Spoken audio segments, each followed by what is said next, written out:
morning and welcome. This is Tampa Home Talk, and like many of you, probably been off for a couple of days. We're back in swing today, at least. You have myself, almost. Some of us are. You were there yesterday, Pat. Oh, yeah, and I've got to tell you real quick, I left my house in the Citrus Park area, and I did not see, pass, or go near another vehicle until the top of the hump of the Howard Franklin Bridge headed into Pinellas, and it was 2 Ford pickup trucks like mine that were headed in there. Otherwise, east, west, anywhere I looked yesterday morning, there wasn't a car on the road. So I was looking at the map or the live traffic cams over the bridge, and there was nobody on the bridge yesterday. So I pretty much stayed home till the afternoon. I'll tell you how my day wrapped up yesterday in a minute. But for those of you just tuning in, I'm your host, Katrina Madewell with Keller Williams Realty, and this is Tampa Home Talk, and joined by my sidekick, my science nerd. Leo Kane with Beryl Engineering and Inspection. Those are the two most important words right now, engineering and inspection. Yes, and Mr. Adam Talley, of course, is not here.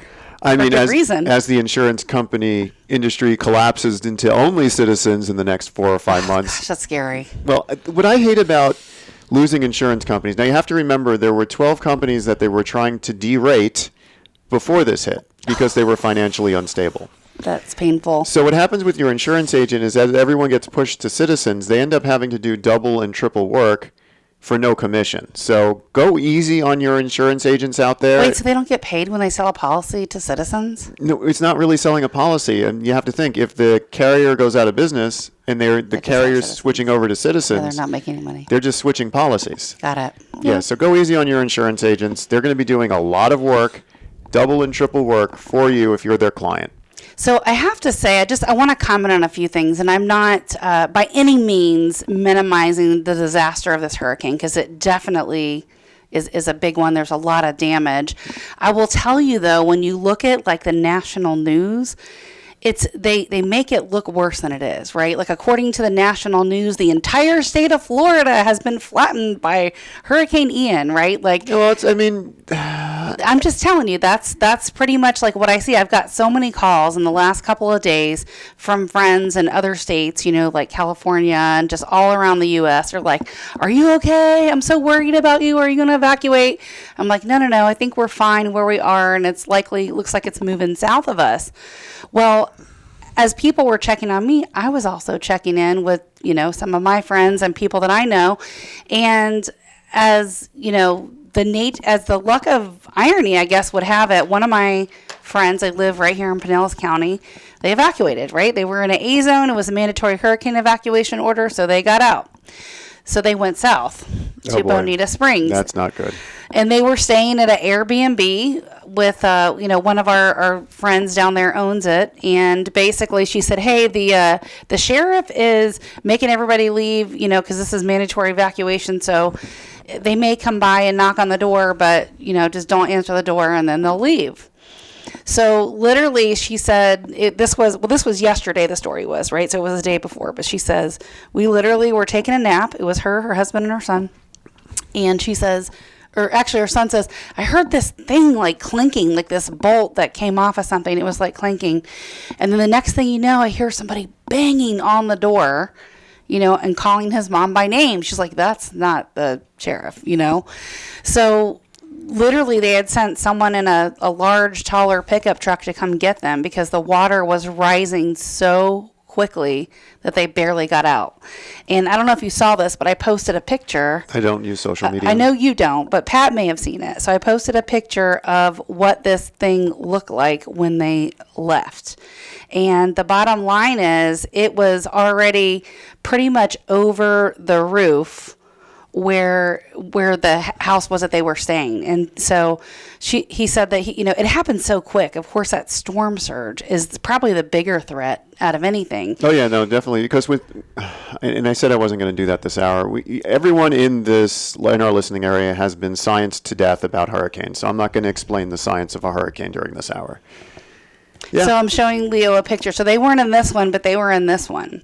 So when you look at this, it's literally... Our viewers can't see the picture, So but let's basically describe it. it's water that is basically, you've got pickup trucks, the tall raised pickup trucks, and the water is above the wheel wells. Yeah, well, there's a car next to it, and the water is all the way to the hood. And this is when they were out, and the water level continued to rise. From this point... Yeah, and I promise you, listeners, this hour, I am not going to science you at all about hurricanes, because I bet... can't, because, no, there's really no science. It's the Tocobaga Indians that are... That's the folklore of the It is area. the folklore, but yeah, We'll take it. Luck or folklore, we will take it. They've been scienced, and I remember saying back in May, if we have a really dry, rainy season, we're going to have a really, really vicious hurricane this fall, right around October. You so did. It was 2 days I remember early. you saying it. Was it, 2 yes. days early, but we had it. So, yeah, like the calm before the storm, literally, right? Yeah. So anyway, I'm checking in with them, and I at first I thought maybe she was joking, but I texted and said, hey, how are you guys doing? She's like, well, we evacuated down south, and the Airbnb we were staying at got flooded, and both of our cars are completely underwater, lost. That's their transportation to get there, flooded, lost. Called the insurance company, which you can barely get out, to try to make a claim, and they're like, hey, can we get a rental car or something? They're like, yeah, no, there's no rental cars anywhere near you, like at all. They're all out of the state, or somewhere else. So I was like, okay. I was like, well, is the water gone where you guys are at? And she said, yeah, it seems to be gone where we're at. Of course, they don't know how far, from the interstate that is. So I said, all right, I will get in the car and I'll try to come get you, right? I have to tell you, if I didn't drive an electric car on a amazing, real-time network, I probably would not have done it, because every place is out of gas. Mm-hmm. The airports are closed. I mean, you don't even know where to stop to get gas, because there's no way to tell that. Yeah, and the airports are actually... I think Tampa International opened today. 10 o'clock this morning they opened. So literally I went down there, and you can see on the Tesla, it shows you all the supercharging networks, and literally the furthest one south on the west coast of Florida that was open was Venice. And it was it literally said long wait time on it. So the next one above that was Sarasota, so South Sarasota. So I drive as far as I can, and I stop at that supercharger. I charge all the way to 100%. So my car will tell me, if I put in that address and then I put in the address back to the supercharger, how long that's going to take. And do I have enough juice to get there and back? So I put it in, and at first it says negative 10%, when I was charged. Oh, boy. So I was like, yeah, no, I got to wait and see how this pans out. So I had to wait to go all the way to 100%. So if any of you have Teslas, the fuller the battery gets, the slower the charge. It's when you look at the number of kilowatts per hour on these fast superchargers, they'll get real high, over 900, almost 1,000. It goes really, really quick. How long does it take to... for an average day, how long would a supercharger take to charge a car? Oh, so... Not to 100%, just for normal. 5-10 minutes. Oh, that's and that was awesome. The case on the way back, because there were superchargers north of Sarasota that were all working. Literally, I stopped twice. So I stopped there to basically for 10 minutes to get enough juice, and then it took me all the way to the St. Pete supercharger, 5 minutes there, and I had enough to drop them off and get home. That's pretty cool. But you have to think Let me ask you guys a question. If you had the opportunity, and I think it's going to come up now, people in the Bay Area here, do you think a lot of homes along the beach are going to come up for sale? Yeah, I mean, I think we see normal ebbs and flows of that. And then when you combine that with things like the condo market, right, that are over 3 stories, especially these older units, we're going to see a lot of those start to hit the market. And you got to think rates are now north of 7% already. Well, yeah, I also have to think, are they going to, and I was thinking we were spend a lot of time talking about the future of the real estate market in Florida during this hour, because that's the value we can bring that people aren't talking about. So I think long term, we always have these ebbs and flows, right? I mean, I've sold properties for people that literally, we just had a hurricane that scared them. They left and moved somewhere else, right? But I think for the most part, most people that live here understand we live in paradise 99% of the time. Right? So every place you live is going to have one thing that will impact the area, and our one thing happens to be hurricanes. And our one thing happens to be getting worse and worse every year. But would I take that over tornado or a wildfire in California or some of this other crazy stuff? Yeah, I would. Yeah. I've got days to prepare and go somewhere else. I mean, Pat will tell you, we were on a cruise during Irma, right? It was like the best cruise we ever went on. We'll tell you more about... Well, we'll tell you more about that when we come back. Our off-air number, if you want to get some information, is 813-377-2775. If you're thinking about selling, you want more information, we're going to give you a whole bunch of updates this hour on what's open, what's not, and what's happening. 813-377-2775, and we'll give you our real estate numbers as soon as we come back. This is Tampa Home Talk. Stick around. We'll be right back.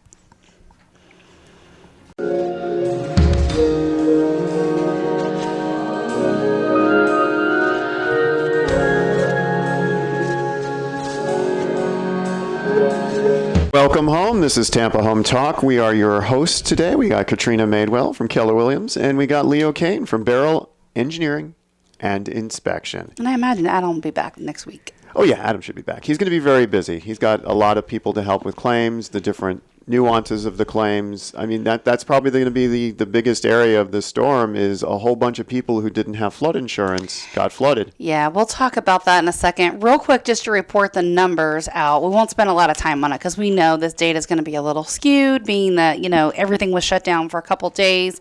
So new listings coming in at 434. Mm-hmm. Price decreases 509 for the week. Number of solds 470. And the number of pending data, 577. That's probably people who are all doing out-of-state transactions with out-of-state brokers. Yeah, we had one that literally closed like the day, like it was, what day was it? Tuesday. Closed Tuesday. And the builders never give us like enough notice, I don't think, to like plan accordingly. It irritates me, but that's another conversation for a different day. So, Pat, your question was on point. And I think it's a good one for Leo to answer if you want to ping it out there. Did he take off? He's in another studio. You want me to ask it again? Yeah, ask it again. I think it's very relevant. Well, I asked a couple. In the break, I asked one. Which one are you talking about? In terms of like running people off in Florida and like new building standards and code changing. You just said you talked to someone like that at the Phillips station for your Tesla. Did he want to move? Or did No. No, so the guy had just moved from New Jersey last year. He lived in the southern part of Sarasota. And he said, I just moved from New Jersey a year ago. And then he's talking about like the exit tax where they want to charge you 1%. On the sale of your property when you leave the state. Mm-hmm. And he's like, I have another property. I just went there and then I left the state and I didn't tell him. So he's like, I'm not paying it. I'm not, and I don't blame him. On $1 million, would you want to pay a 1% exit tax? I mean, no. Come on. If you're a politician, wake up. Like that is not smart. It's not good leadership at all.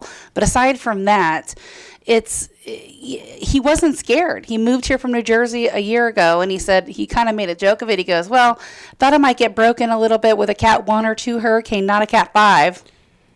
There was a video on TikTok where a guy said I think we're talking about the same guy. He was just screaming that he had to pay $1 million to leave New Jersey, and he moves here, and now his house is destroyed by a hurricane. And he was just... What did your guy look like? This guy was a big guy with curly hair. No, he was an Asian guy. Oh. Looked Asian. Must be going around.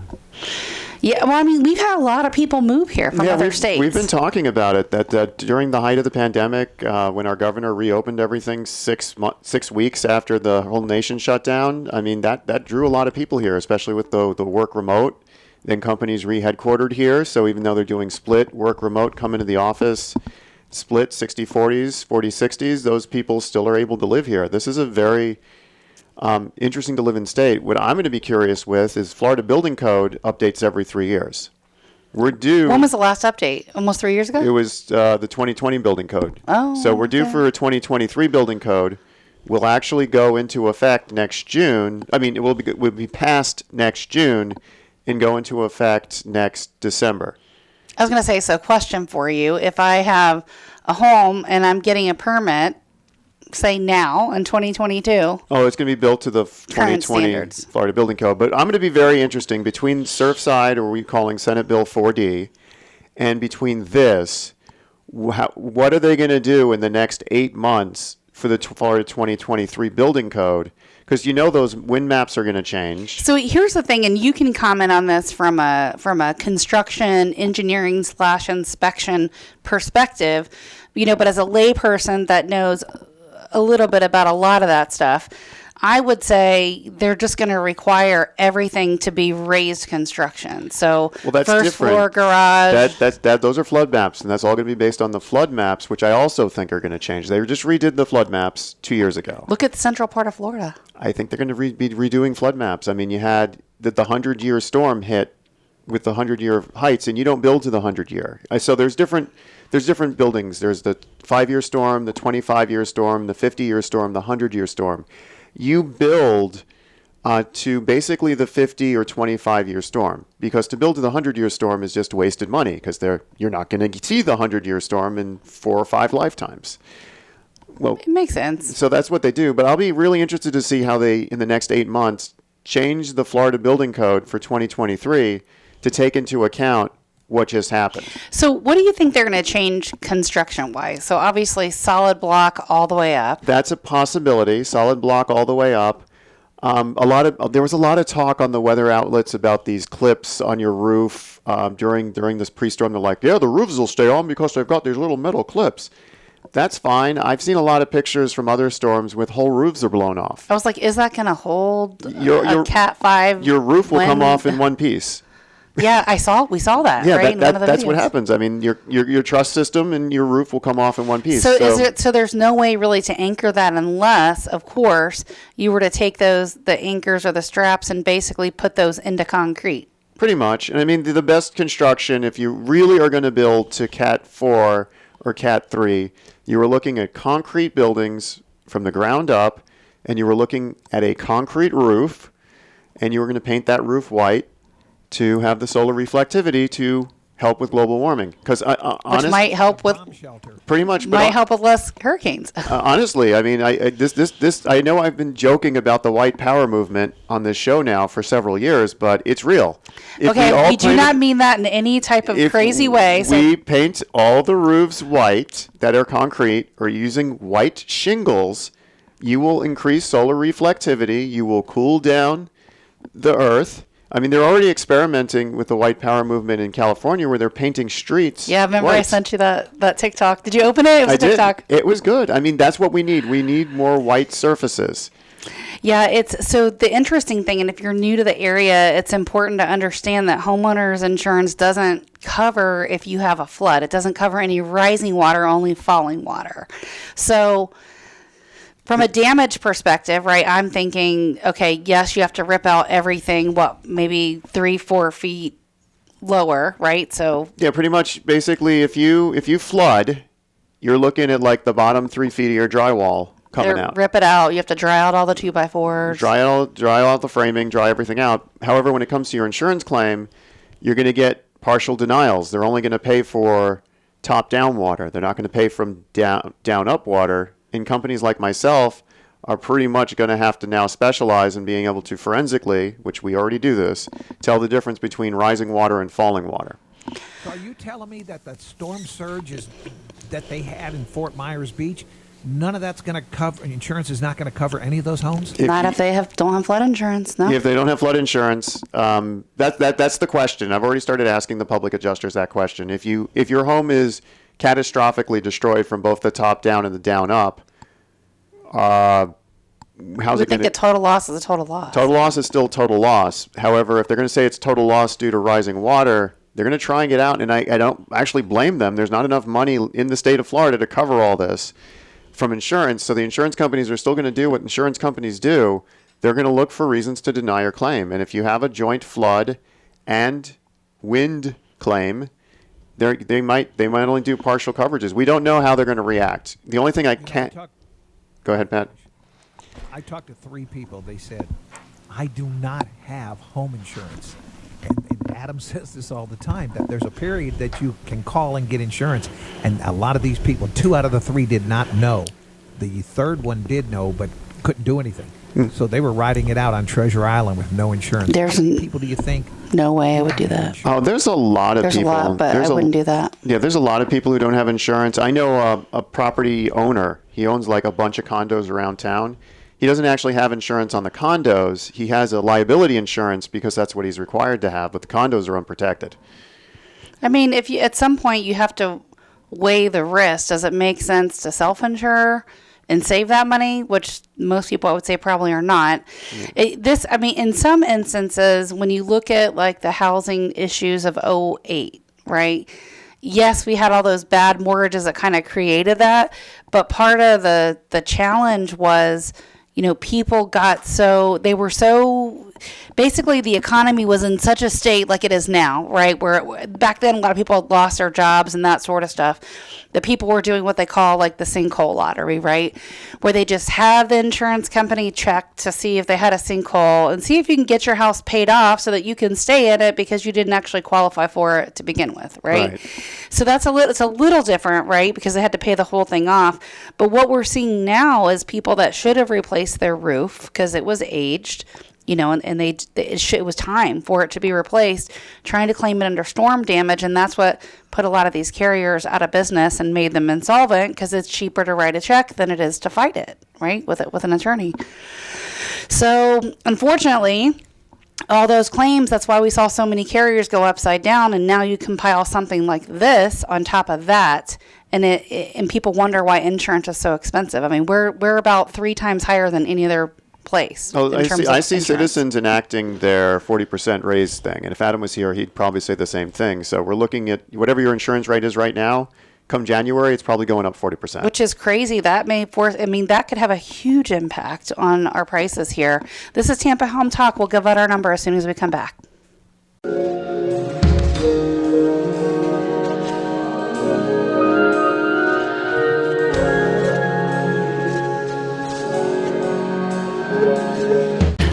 Welcome home. This is Leo Kane with Beryl Engineering and Inspection, joined with Katrina while we talk the future of the housing market. Yeah, it's a relevant point, and there's a couple things in this outline that I printed are worth mentioning, and it will tie right into what you're saying with regards to what does the housing market look like in the future of Florida after we have storms like Ian come through. So first and foremost, if you were affected, be careful and don't try to avoid some of these door knockers, right? That give you, we'll take care of everything. If it sounds too good to be true, it probably is. Well, I mean, speaking to that regards, Florida has passed several laws to help protect you. I mean, they've done away with AOB, which is assignment of benefits, where a contractor can knock on your door. Oh, it is gone. I thought it was gone. I don't know for sure. I thought like roofers can't be, or contractors can't get your AOB. I it hope needs so. to be like an adjuster. I'm going to go. That may have been in that recent change because there was a lot of laws that passed. There were laws that passed to protect you. What I'm scared for our listening audience is you're going to have every contractor who can swing a hammer in the entire country is probably on their way here, and all the money hungry ones. And a lot of them are going to scam our listeners, and that's what I'm worried about. I'm worried about you get a knock on the door. You sign over your benefits, you give them a deposit, and you never see from them again. It's important. You don't need to do that. Insurance companies are going to work with you if you feel like your insurance company is jacking with you and you've done all that you can and they're either denying or underpaying your claim. Give us a call. We'll get you connected with Aaron, with Danahy and Donovan. They fight insurance companies for a living to make sure they don't underpay or deny your claim when they should be paying it. So you might want to take down our off-air number and make them useful for you in the future. 813-377-2775. Just call or text that number, which is 813-377-2775. Again, 813-377-2775. Also, to just let the listeners know right now, to do any contracting in Florida, you need to have a state of Florida license. So all these guys coming in from Texas, and Oklahoma, insurance, ask for it. You need to have a state of Florida license. So check the licenses on anyone you're going to do business with, because you cannot do business with an out-of-state company. And what they do is they say you can just file a homeowner permit and we'll do the work for you. I think people are going to get desperate. That's the loophole. Yeah, of course they're going to get desperate. This is another thing that's very scary. Forget the contractors and the roofers right now in the Bay Area, because we're going to have some, yes, but not as much as the people that are going to go go up and down the streets and say, we're going to trim your trees or clean up this mess, or there's a tree down, that they're going to take care of that. And they have no license at all. And if they get hurt on your property, what happens then? Right. True. Speaking of which, the federal disaster assistance was approved. So you can get things like temporary assistance and accommodations for living and expenses, but it also covers debris removal at 100% for up to 30 days. It's 100% reimbursement rate, and they've declared it for basically Charlotte, Collier, DeSoto, Hardy, Hillsborough, Lee, Manatee, Pinellas, and Sarasota Now, the counties. debris removal aspect of it, if it's the debris monitoring like I'm thinking that I did for 20 years, you have to bring it to the curb. Likely. Yeah. Yes, I would imagine. And they order pickups, There's still 2.6 million people without power right now, and a lot of cell phone towers down over 12 counties. So going back to what you were saying before, and this will be interesting. So to tag right on to the future of the housing market, what does it look like? How does insurance play a part? Well, Citizens Property Insurance, their CFO quoted inside Property and Casualty saying that the estimated loss for state-backed insurer, which is, again, the carrier of last resort, will be anywhere from $1.9 billion to $3.7 with a B, billion dollars. And they're estimated to have at least 225,000 claims. And it's saying basically 3.8 billion they quoted before the storm took, that east turn and just went straight up the middle part of the state. Well, it actually didn't do the Charlie trend exactly. It didn't go up the middle. It actually went out towards Melbourne. Yeah. Yeah, the other storm, that would have gone Daytona. But, yeah, I mean, you have to think your insurance rates, they're going to put that forced 40% extra on your policy come January. I see that coming. Yeah, so let's talk about that because this ties right into it. So they basically, the Florida Office of Insurance Regulation said that they're going to temporarily suspend for 2 months. Your insurance company can't cancel you or non-renew you, but it's only really protection for 90 days. So when you look at that, it's almost October. That's January. Mm-hmm. Which is exactly what you're talking about. Yeah, that's where the money is going to come. And then we got the rising interest rates. So again, Katrina, what happens to a housing market when you have houses that are being foreclosed on that need a lot of repair work? You have homeowners who can't afford to improve their homes. They're just going to need to sell, to downgrade.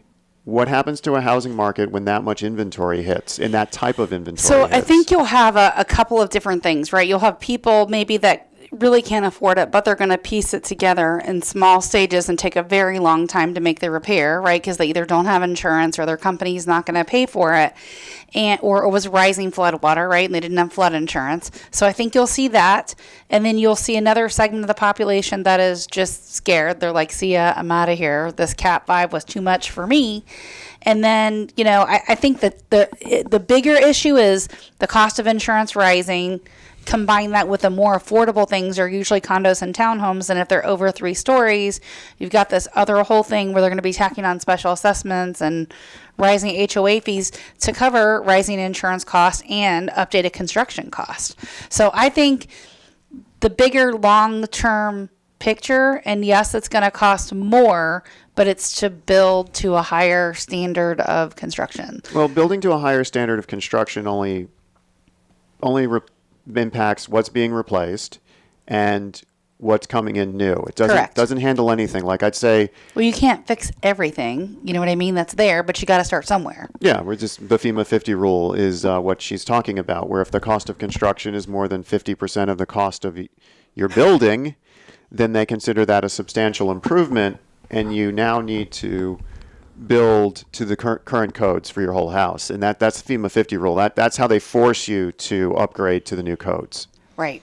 So, a lot of people don't, and that's for even like cosmetic stuff. So you have to be careful with what you're updating, but it's a real thing. And so, I think, and we talked about this before with Adam, people are going to start navigating to the newer construction because of the way they're built and that sort of stuff. And like you said, even with the hurricane straps and clips, it could just rip off the whole roof if the storm is strong enough. But again, if you had, these straps and they were in concrete and you did block and then poured block on the inside, that's a pretty strong, well-built house. It's still not as strong as just the whole roof being concrete and painted white. However, I do agree that if your house. I think the problem with what you're saying and why a lot of people don't do it, other than cost, right? It's going to cost more. Oh yeah, it costs more for concrete all the way Is up it rather than wood frame. Design and appeal. Like, how do you get around the design and appeal, right? Just looking so funky. They look like boring boxes. I mean, yeah, that's the challenge. The challenge for architects versus engineers. Engineers are going to design something that's going to last, and architects are going to design something that looks pretty that leaks. I mean, seriously. You got to build like a square box. Yeah. And put a fake facade on the front. The projectile facade. Yeah, I mean that. Yeah, just something that I guess that could rip up, but then if you're not getting flooded, that's good. I mean, yeah. So I mean, there's always going to be that debate between the architects who want to build those decorative dormers and those nice little transitions and those weird shaped roofs. I mean, the strongest roof in Florida is going to be a flat roof. Your second strongest is going to be something called a hip roof, which is going to look like a mini pyramid. Lower the slope, the better. And if you think about it, you got all that. If you have the really steep sloped roof with all that extra attic space, it's just wasted space. You're not living up there.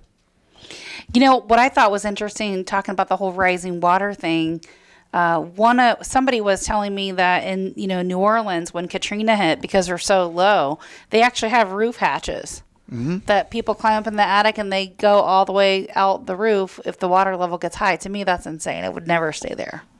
Well, Something I mean, like that. That's flat roof design. That's actually smart. I mean, back when I did work for Ike, there was a lot of deaths because as the rising waters started, people fled into their attics. Well, then you're trapped. Yeah, so that's scary. What are your choices? You've got you drown to death or die in the attic. You drown in the attic, or you try and make a quote unquote run for it.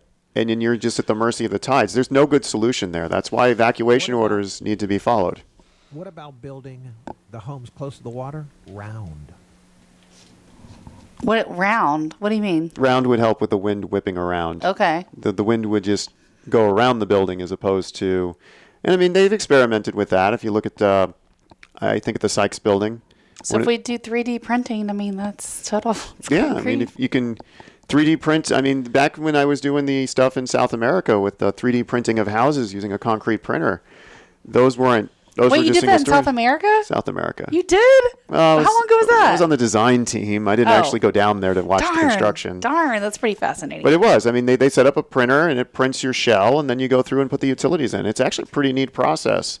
You're not getting anything other than a boring box, but your boring box is going to be nice. But it's hard to imagine what a 3D printing looks like, right? For me, I couldn't get a visual on that. Huge. So I'll give you a description of this so it makes sense what a 3D printed house looks like. So if you've ever seen a cake decorator do the icing on the when he's outside spinning of a the cake, house? Yeah. that's kind of what it is. It's like icing on top of icing on top of icing on top of icing. Yeah, but only the cake way. isn't spinning. The machine is spinning around. Right, the machine is spinning back and forth. But it's hard to imagine what a 3D printed house. No, that's basically what it does. Yeah, it's just basically it's got this liquid concrete. It's spitting it out like ink, and it's huge, and it's just like a printer of 3D-ness. It's moving instead of doing because we think of printers with going back and forth on a sheet of paper, and the paper's moving up.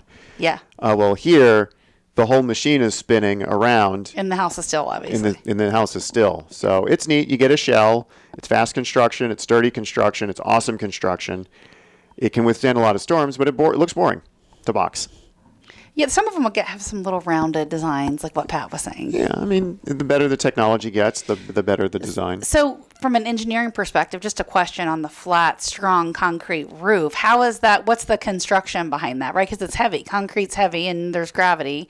So, what's the construction behind that? Well, you still have pylons. So instead of you might be called slab on grade, but you're going to be doing pylons, which are basically piers underneath the ground. The reason why Surfside Tower collapsed, one of many, was the pylons that they built were half the size they should have been. Ooh. So that's an example of those pylons are what's going to keep your house up. So your house isn't actually slab on grade. It's just pier and beam on grade, I guess you would call it. Most people are like, what is he talking about right now? 813-377-2775. If you need an inspection due to the storm for insurance purposes or other, 813-377-2775. We are fully staffed. Most of our staff has electricity, and we are out and about in the Bay Area making sure that you and yours are safe indoors. And you're going to need them if you're new to the area and you're under contract to buy or sell right now.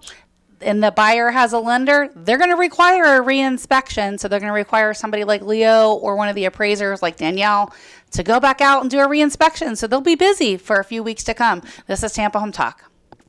Are you looking?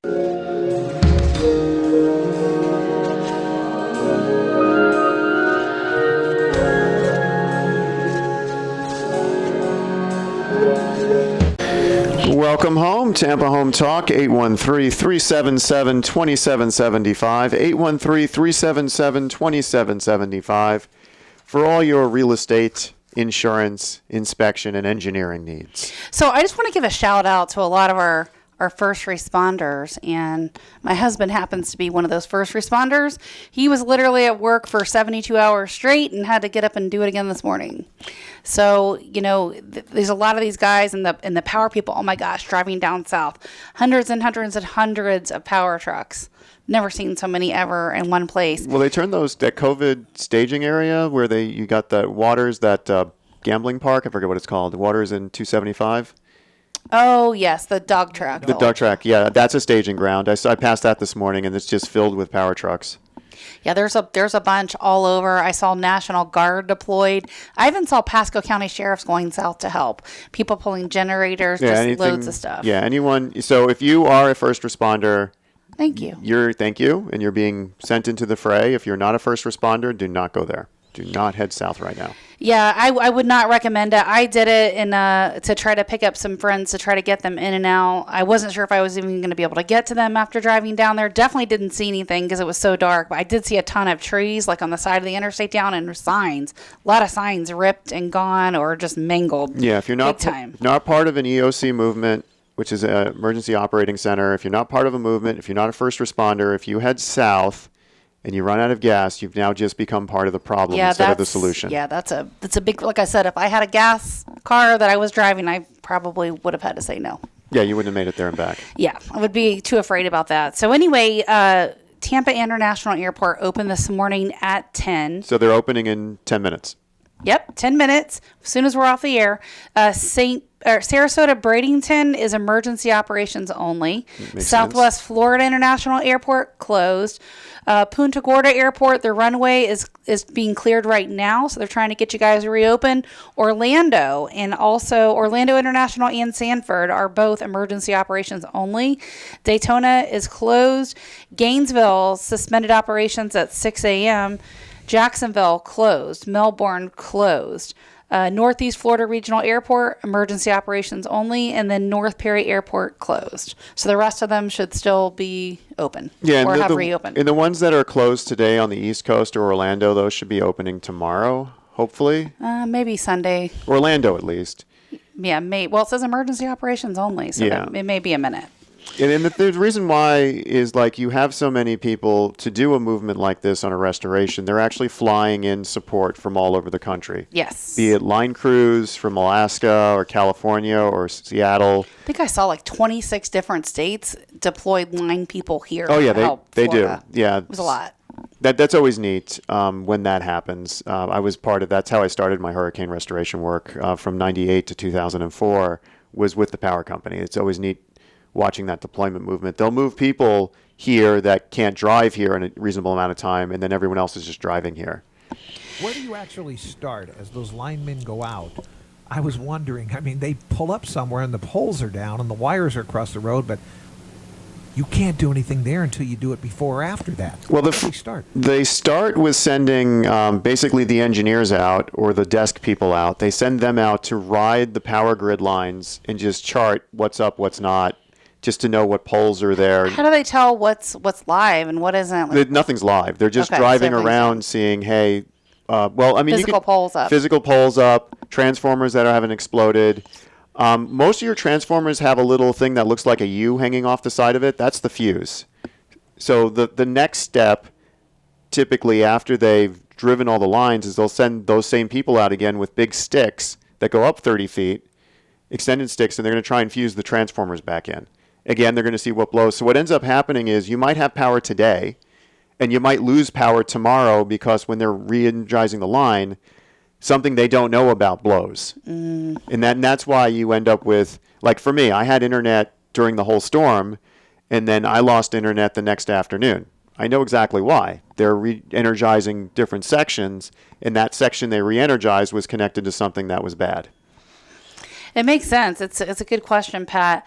To give a shout out to some of the businesses that are taking care of our first responders. So Culver's, Firehouse Subs, Burger King, Four River Smokehouse, Anna Maria Oyster Bar, Texas Roadhouse, and Buc-ee's is also giving away meals and soft drinks to first responders on their way to the area in Daytona, basically up to October 2nd. That's pretty neat, because you have to think, with your first responder flying in, Tampa's going to be the busiest airport for that, because you basically fly into the closest airport that you can hit, and they tell you a Walmart. It's gonna be Tampa. You hit a Walmart or a Target, you stock up. Load up. And you stock up, you get your rental car, and then you head right to your EOC. A lot of the rental cars aren't here, though, still. I think they're bringing them back as of today. They're bringing cars in. They're going to have to. But that's what you do. You get to your closest airport that's open, which is Tampa. So if you live near the Tampa International Airport, that Walmart, that Super Target, those are going to be drained of supplies, because those first responders, that's the first place they're going there to stock up. And then they're going to head to where they need to, unless they're part of a team, and then their manager is going there to stock up. Yeah, it makes sense. It's definitely hard hit. We got spared here in Tampa for sure, so let's pray for those that are south. It's very devastating to see some of the stuff that's happened to them, and some people. It's going back to what you said, Leo, with regards to, is it going to scare some people off? It may. But I think anywhere you live, you're going to have stuff. The best thing you can do is to save cash and live below your means. And I know that's getting harder and harder with inflation just so high. But you have to find a way to start out right. You know what I mean? Yeah, if you don't start in the hole. Prices are going to go up on supplies now, because there's going to be such a need to do $30 to $40 billion worth of work. And I don't know, were those numbers based on it hitting Tampa or based on where it hit? No, that was just based on citizens' projection. Mm-hmm. So that's not where it actually hit. I mean, you have to think the number is going to be lower. They said 3.8 initially, I think, was what the estimation 3.8. was. That number will be lower, since that estimate was based on hitting Tampa.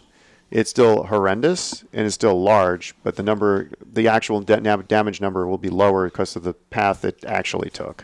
Yeah, it was a little lower. I think it said 1.9 billion to 3.7, but the projection was 3.8. It's still a large number, a very, very large number. You can't. Yep, my memory was right. 1.9 billion to 3.7, estimated 3.8 billion. Guess what reopens today? Vallarta's? Bingo. How do we know? It's Friday. All right, you guys, thanks for listening. And help all those that you can. If you can donate to the Red Cross or some of those places that are making a trip down south to help others in need, please do that. If you can open your home or offer to take someone in that maybe lost theirs, do all you can to help our fellow Floridians. So we're so glad you're here. Thanks for listening. Hope we brought you some value. If we can answer any questions for you or be a resource, please don't hesitate to call or text us at our off-air number, 813-377-2775. Love where you live, or we're going to fix it. Welcome home. Love where you live?